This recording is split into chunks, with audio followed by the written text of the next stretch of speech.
दिवस अगोदर कॉल आलता की सूचक नाक्या इथून एका दरीमध्ये कुत्रा पडलेला होता. तर ती दरी 200च्या आसपास 200 फूटच्या आसपास खोल होती.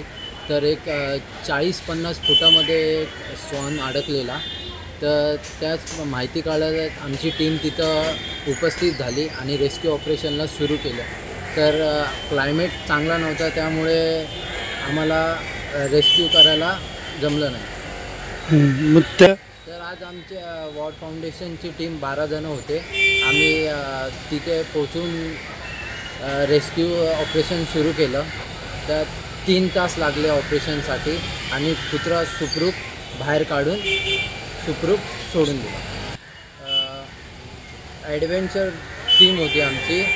तर त्या साहित्याने आम्ही उतरलो.